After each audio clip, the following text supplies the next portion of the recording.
Nem sete além, nem umbral, era o limiar. Este relato está relacionado a um outro que eu contei no tipo ao vivo, tá? Ele vai dar uma relembradinha aqui no início, vamos ver se vocês lembram, eu vou ver se consigo deixar em algum card, alguma coisa assim, para puxar na memória o relato, tá? Mas vamos lá, vamos lendo. A história era o seguinte, que eu não sei, o irmão dele ficou em coma e aí ele fez uma viagem astral e nessa viagem ele foi para um lugar que parecia Sete Além ou Umbral e ele encontrou personagens muito esquisitos lá, tinha um ser lá no meio que dava vida aos outros, é uma coisa assim, aí tinha uma mulher, as mulheres eram escravizadas e ele teve que catar o irmão dele do meio de uma lama, parece que um casulo, sei lá das quantas desse ser, e aí ele tirou, fugiu com o irmão dele, eu sei que a hora que ele acordou, que não sei o que, o irmão saiu do coma, uma coisa assim, tá? Também não sei se eu tô falando muito bem, mas ele ficou na dúvida, ele achou que ele poderia ter ido para Sete Além, mas o que ele descreveu me parecia muito o umbral. Só que agora ele vem com este outro relato. Nem Sete Além, nem umbral. Era o limiar. Vamos ver. Olá, Ana e assombrados. Meu nome é Fulano, mas pode me chamar de Fulano, como sei que vai chamar. Aproveito para dizer que os nomes foram trocados, mas que estão iguais ao primeiro relato para facilitar o entendimento. Eu sou o mesmo autor do relato. Para resgatar o irmão, ele se aventurou por um lugar sinistro. Seria Sete Além? O umbral? Lido no dia 10 de setembro de 2019. Naquele relato, eu contei do acidente de moto do meu irmão, do coma, do desespero de toda a família e do que vivi para trazê-lo de volta. Meu irmão não gosta nem de lembrar-se dessa fase de sua vida, mas, motivado por alguns comentários do vídeo, eu criei coragem de perguntar o que ele recordava do período em que ficou em coma. A princípio, alegou não recordar-se de nada, mas saber que estava sofrendo muito e só querer... A princípio, alegou não recordar-se de nada, mas saber que estava sofrendo muito e só querer regressar. Lembrou sentir um peso e que sua consciência vagava em delírios. Porém, revelou lembrar-se de um delírio no qual ouvia a minha voz. Meio sem jeito, explicou que sentiu como se eu o retirasse de alguma coisa podre, um lamaçal ou algo do tipo. Contou que sentia como se eu falasse com alguém, mas que se sentia tão esgotado que não tinha forças nem de abrir os olhos e ver com quem eu estava falando. Só recorda que por um breve momento conseguiu me ver e que eu parecia vestido de branco, de modo que as minhas roupas reluziam. Depois mencionou que sentiu como se eu o jogasse no ombro e o afastasse de tudo aquilo. Então me viu perguntando à pessoa que estava comigo se tinha onde limpá-lo, pois o seu cheiro estava terrível. Ele sentiu sendo levado por mim para um rio de águas morninhas e acolhedoras, porém que tudo ficava embaraçado em sua mente, sendo que a única coisa que lembra foi que despertou no hospital sem entender como havia parado ali. Ana, apesar do fato de nem estar vestido de branco na ocasião, eu fiquei contente pelo Álvaro lembrar-se de algumas coisas. Comentei que talvez a nossa ligação de irmão deva tê-lo ajudado e que durante esse período os nossos pais e eu sofremos muito. Contudo, não confirmei ou mencionei nada. Eu fico sem jeito de contar o que de fato ocorreu. Não sei o motivo, mas não me sinto à vontade para revelar nada à minha família.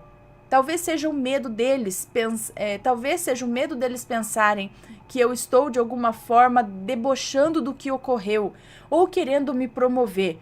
Por outro lado, o importante é que o meu irmão está conosco.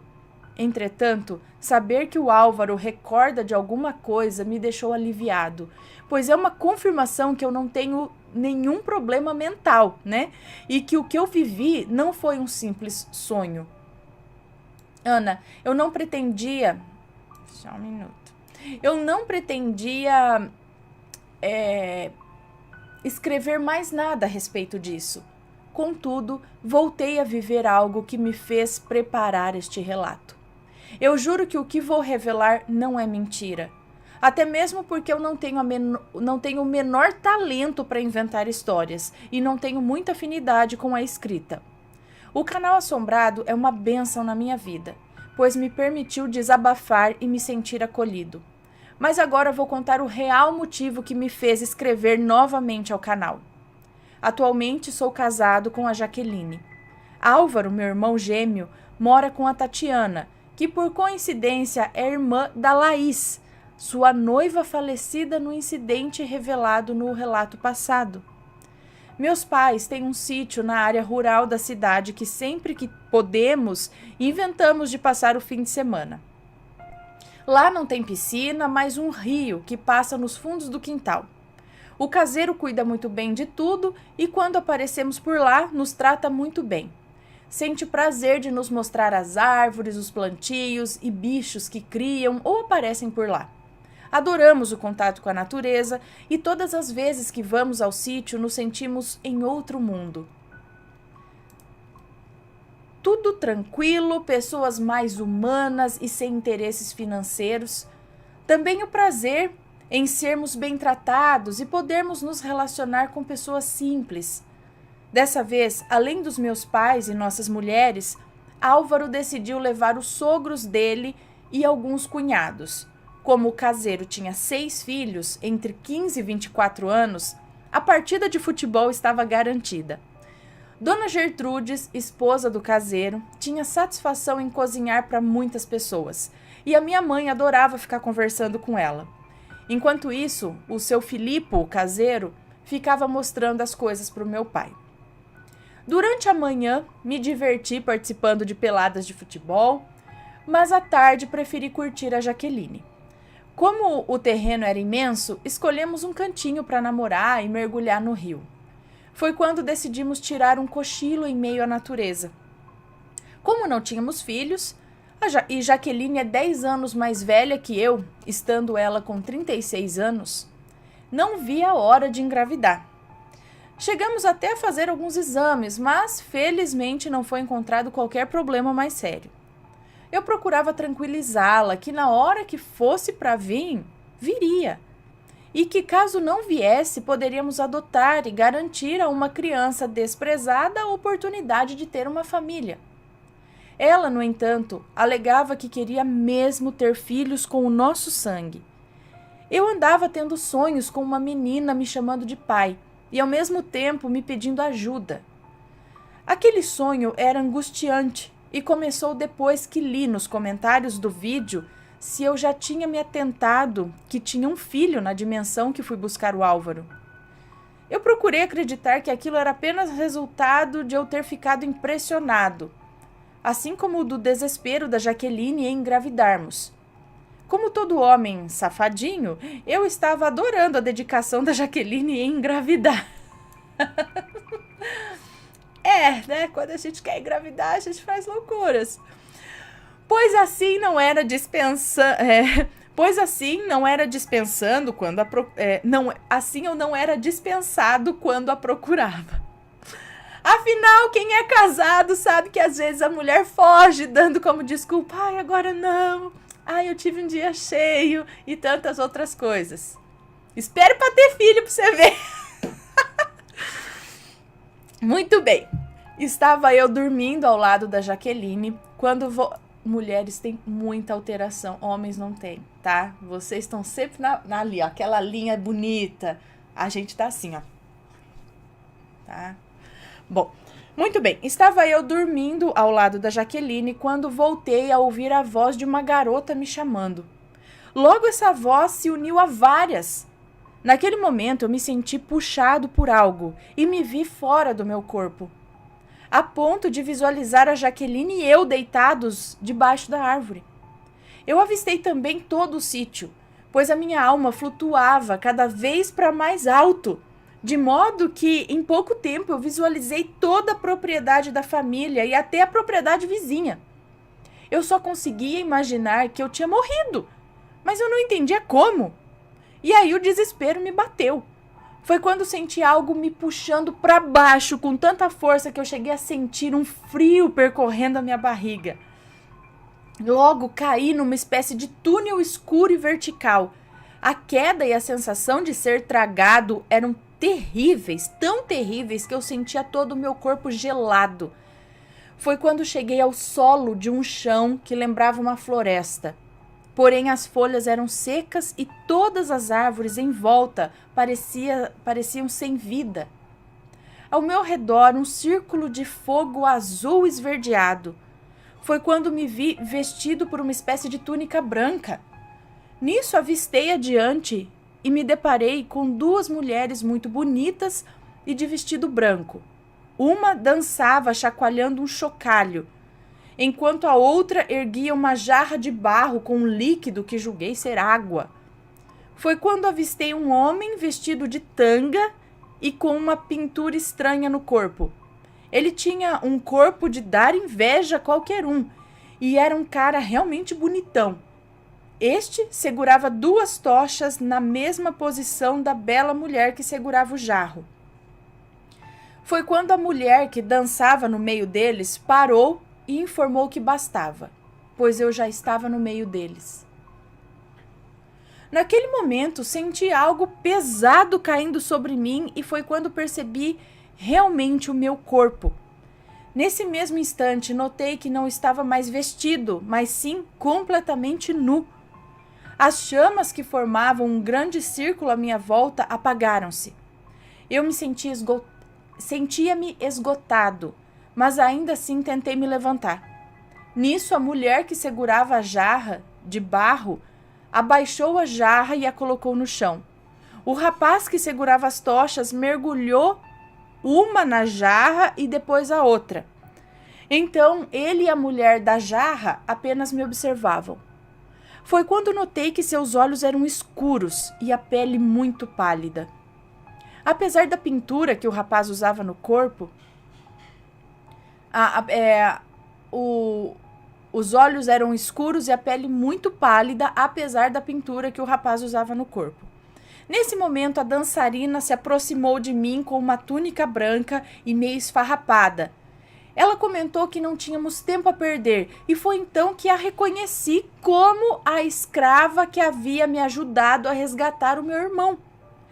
Reparando melhor, estava de volta àquela estranha dimensão. Muito calma, ela me ajudou a levantar e me entregou a túnica. Olhei nos olhos dela e ela não tinha mais a estranha heterocromia. Agora os seus dois olhos eram completamente escuros, como os de um lagarto. Aquilo me surpreendeu. Perguntei o que aconteceu com os olhos dela, ao que esboçou um leve sorriso e me disse que graças a mim ela se tornou uma Liborus, ou seja, um autêntico ser daquele lugar. Liborus, entre aspas. Perguntei pelos homens que a escravizavam e pela lavadeira, ao que me disse que continuavam no Vale da Ruína. Foi então que indaguei se aquele lugar era Sete Além, ou Umbral, e ela me mandou não repetir o nome Umbral. Alegou que o Umbral era o esgoto. Alegou que o Umbral era o esgoto da existência. Um lugar de banimento, dor, desesperança e penitência eterna, cujo um fio de clemência mantinha o mais afastado possível do limiar. Perguntou como eu conhecia Sete Além, e me revelou que Sete Além era o território dos loucos, imitadores, egoístas, introspectivos, delirantes e de rumo incerto. Disse que eram os filhos de sanidades questionáveis do Ocubarus.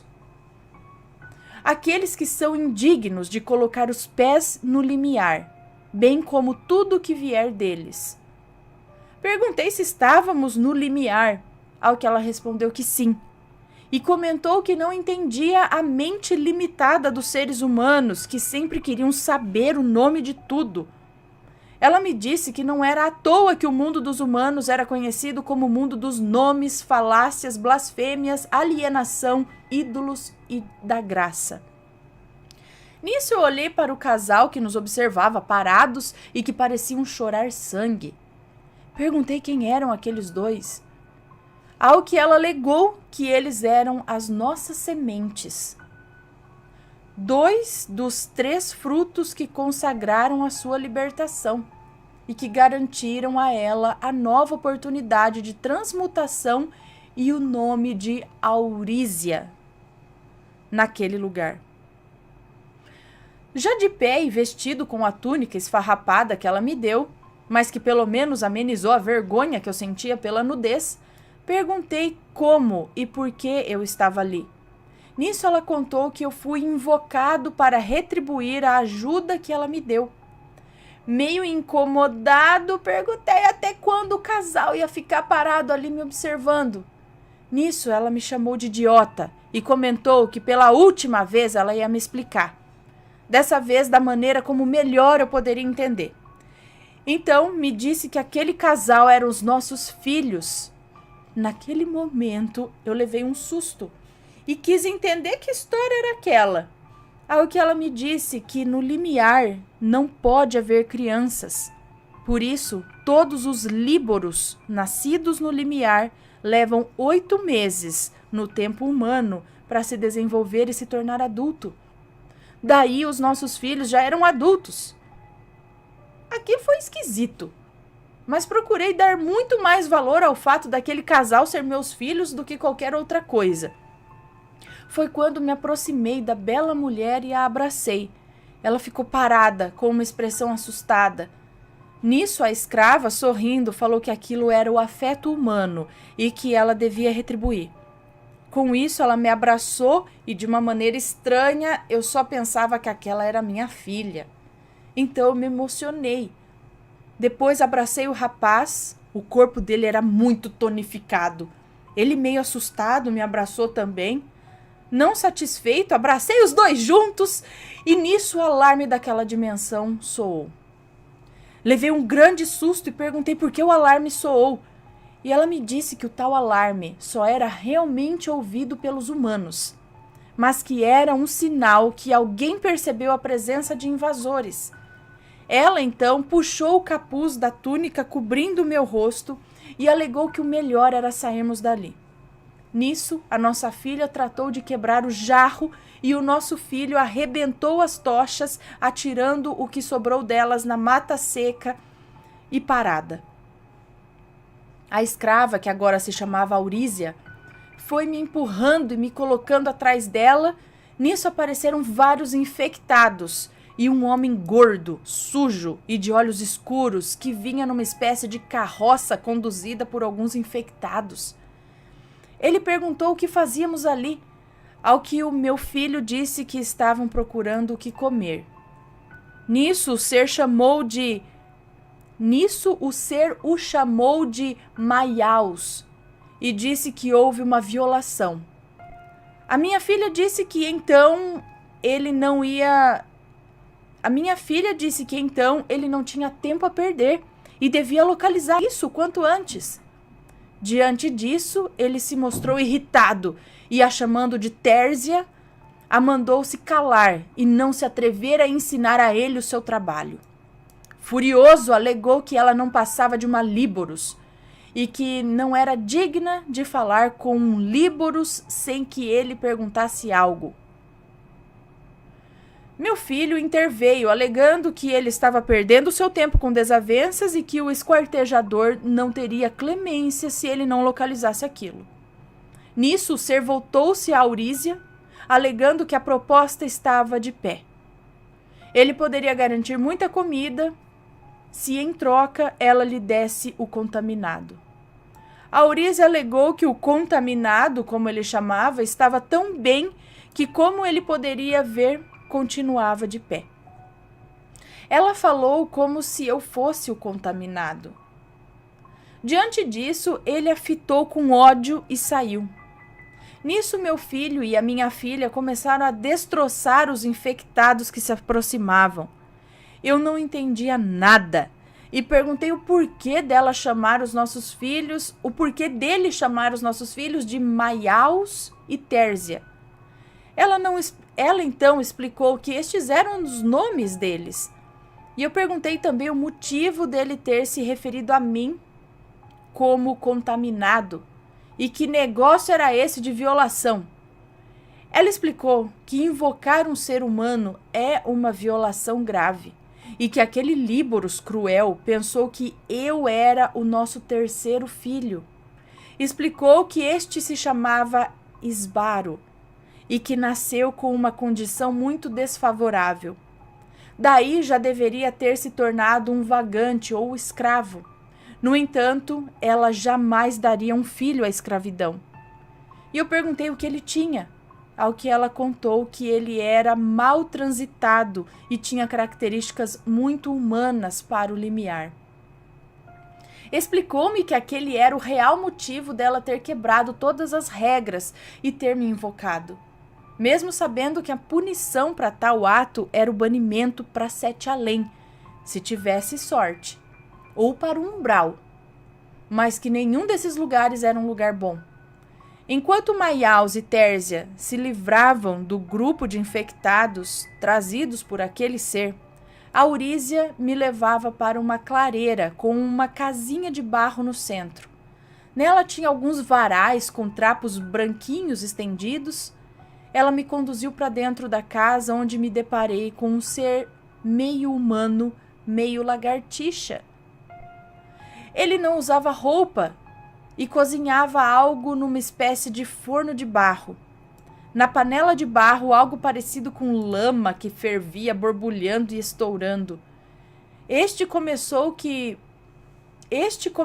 que bom que ela havia chegado e que Esbaro estava bem.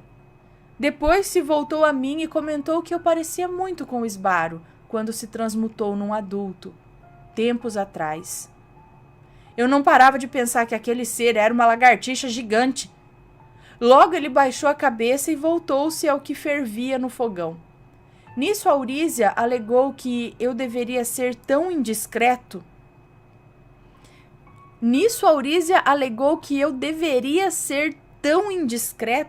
E revelou que um bestial consegue ler o pensamento de qualquer ser que critica a sua aparência. Ela me pediu para eu não ser tão cruel com o Esbaro. Nisso, me conduziu para um quarto onde vi outro ser com cara de lagartixa, lambendo um ser humano que mais parecia um cadáver. Ele estava despido, cheio de feridas.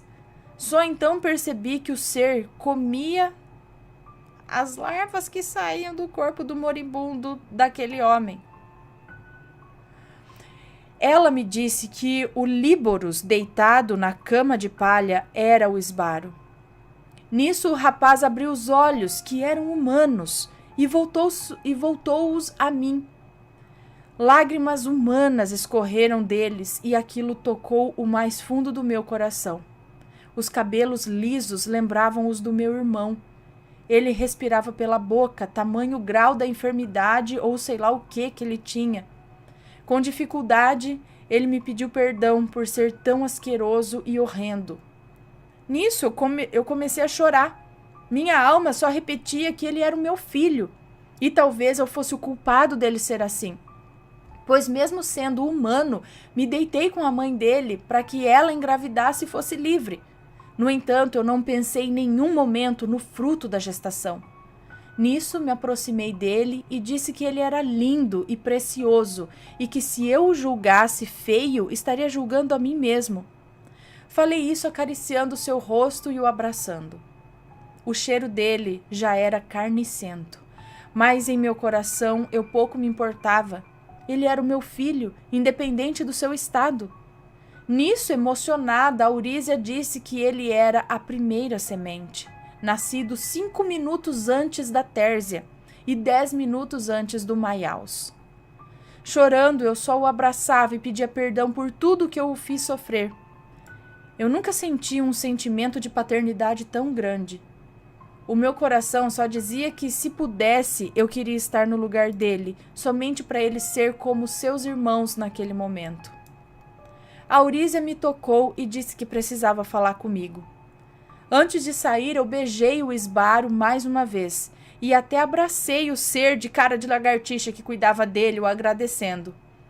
Nisso, o ser disse que tinha prazer de ajudar e comentou que Aurísia tinha um coração piedoso. E graças a ela, muitos bestiais eram livres e viviam em paz. No momento eu não entendi ao que ele se referia, porém depois eu soube que o terreno onde Aurísia e os nossos filhos viviam tinha um buraco secreto onde vivia uma verdadeira colônia de bestiais no subterrâneo. Ela e os nossos filhos resgatavam esses seres e os escondiam para que não sofressem a maldade que os seres daquele mundo submetiam, apenas por julgá-los inferiores, não levando em conta que eram seres pensantes, presos em corpos híbridos. Aurísia me disse que havia um jeito de tentar libertar o esbaro daquela condição, mas que para isso precisaria de um pouco do meu sangue misturado ao dela, já que éramos os seres originários dele. E que, como pai, somente eu poderia cumprir a segunda parte. Aleguei que lógico que ela poderia contar comigo para o que precisasse. Emocionada, ela me agradeceu. No entanto, aleguei que eu era que deveria agradecê-la. Afinal, ela era quem cuidava dos nossos filhos, e eu não estaria fazendo nada além do meu dever de pai. Ela explicou que o que estava no fogão era a seiva do Ocubarus e que ela já estava no ponto. Agora tínhamos que depositar um pouco do nosso sangue. Em seguida, eu deveria passar em minha seiva, que tinha um cheiro de fazer qualquer ser humano vomitar, e me deitar com o esbaro de modo que o corpo dele absorvesse o meu suor misturado com a seiva. Eu deveria passar a noite como se estivesse chocando ele e apenas no dia seguinte me afastar dele. Ela explicou que as larvas que emergiam dele poderiam me atacar durante o processo, pois eu era humano, mas que a seiva em mim as exterminaria. Contudo, seria incomodado por elas. Eu concordei e fiquei sabendo que não poderia me afastar do esbaro um só momento, até o amanhecer do dia. Sem titubear, dei um talho na minha mão e derramei o meu sangue na lama da panela. Ela fez o mesmo em seguida, depois tirei a túnica e passei aquela coisa nojenta no meu corpo, então entrei no quarto me deitando sobre ele e o abraçando. Ele era quente, me dava agonia, o cheiro era repugnante, larvas me atacavam como picadas de pernilongos. Eu me sentia sujo e o mais repulsivo. Era estar deitado sobre outro homem. Mas nada disso importava, afinal ele era meu filho. Mesmo contra tudo que era racional, ele era meu filho, e aquilo bastava para eu fazer qualquer coisa. Em meu coração eu só queria que o esbaro fosse curado. Não parava de pensar que nunca fiz nada por ele, e já que o universo conspirou para que eu o salvasse, eu faria aquilo sem pensar em mais nada. A noite foi longa e enfadonha, mas eu persistia. O ambiente ficava cada vez mais quente e agoniante, de modo que eu suava e sentia o meu corpo fervilhar. A certa altura o cansaço me tomou. Foi quando adormeci. Quando dei por mim, despertei ouvindo vozes na casa em movimento. Ao abrir os olhos, percebi um corpo quente, masculino e tonificado junto ao meu. Foi quando notei que o esbaro havia mudado. Agora era um ser idêntico ao Maiaus. Digamos que um perfeito Líboros. Com pele pálida e um corpo imponente que em nada lembrava como ele era antes. Surpreso, eu chamei pela Aurísia, mas sem me afastar dele. Nisso ele abriu os olhos e, para minha surpresa, os olhos antes humanos agora eram completamente negros. Aquele detalhe que tanto me assustava naqueles seres agora era um motivo de alegria. Nisso, a Aurísia entrou no recinto e, ao ver o filho, começou a chorar. Com isso me afastei e, por uma questão de timidez, coloquei a túnica Isbaro se levantou e ficou procurando em seu corpo as moléstias que o afligiam. Mas felizmente não havia nenhum sinal. Contudo, um novo alarme se propagou, dessa vez muito alto e desconfortante. Avisei a eles e logo o ser de cara de lagartixa correu para se esconder. Pouco tempo depois, o esquartejador e o ser que havia encontrado a todos nós na floresta chegaram. Aurísia pediu que eu continuasse escondido e foi atender à convocação deles. Maiaus e Térsia acompanharam a mãe. Percebi uma fresta e corri para observar. Nisso, Isbaro juntou um pouco de saliva e passou em meus ouvidos. Foi quando eu comecei a ouvir o que se passava lá fora. O ser ordinário da floresta acusava Aurísia de ser a provocadora da distorção e havia chamado o esquartejador para diante dele reivindicar o contaminado como escravo.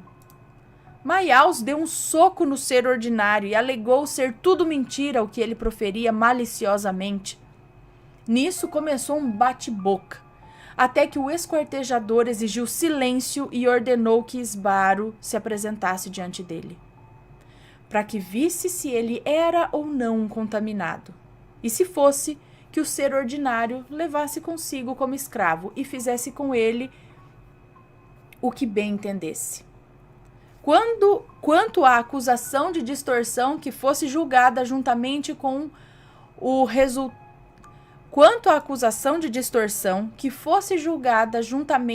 resultado a respeito da apresentação de Isbaro. Se ele fosse um contaminado, os demais seriam banidos para o umbral, em punição pela violação. Térsia tomou a palavra e sugeriu que, se estivesse mentindo, que o ser ordinário que acusava a sua família fosse bestiado pela acusação gravíssima. Nisso, o esquartejador começou a gargalhar e concordou. Isbaro, então, se apresentou com uma túnica. O esquartejador mandou ele se expor, ao que ele atendeu. Com isso, ele foi examinado pelo próprio esquartejador, que o declarou um líboros, sem mancha ou deformação. Nisso, o ser ordinário se desesperou e clamou por misericórdia, já tentando escapar. No entanto, sem perda de tempo, o esquartejador tirou de sua capa um chicote de fogo e decapitou o ser com uma única chicotada que o fez pegar fogo. Quando as chamas se desfizeram, ele não passava de um híbrido de homem e lagartixa. Ainda irritado, o esquartejador arrancou a língua do bicho e disse que aquilo deveria servir de exemplo para quem proferisse mentiras diante dele. Com isso, aquele ser se retirou, se debatendo de dor para a mata seca. Em seguida, o esquartejador subiu na carruagem que pertencia ao ser ordinário e que era puxada pelos infectados, e se foi, gargalhando horrorosamente. Depois disso, todos nós nos reunimos e, agradecido, Isbaro me tocou no ombro, porém o abracei emocionado. Pouco tempo depois, fui conduzido para um lago escuro onde foi despejado um líquido vermelho. Fui informado que deveria entrar na água. Assim, regressaria ao mundo dos homens. Emocionado, abracei cada um dos meus filhos e agradeci a Aurísia por eles. Mesmo triste por ter que deixá-los, tomei o rumo do rio. Acordei ao lado da Jaqueline no sítio.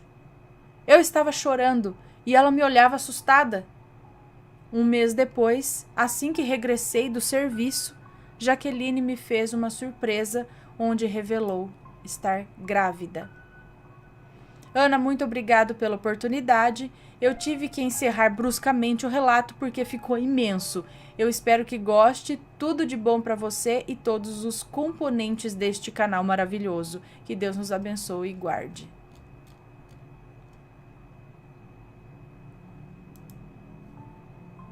Cara, mas que sonho, hein? Sonho. Você viagem astral detalhada? Então tem umbral e tem sete além e tem o limiar. Se tem filho lá, e esse filho daqui?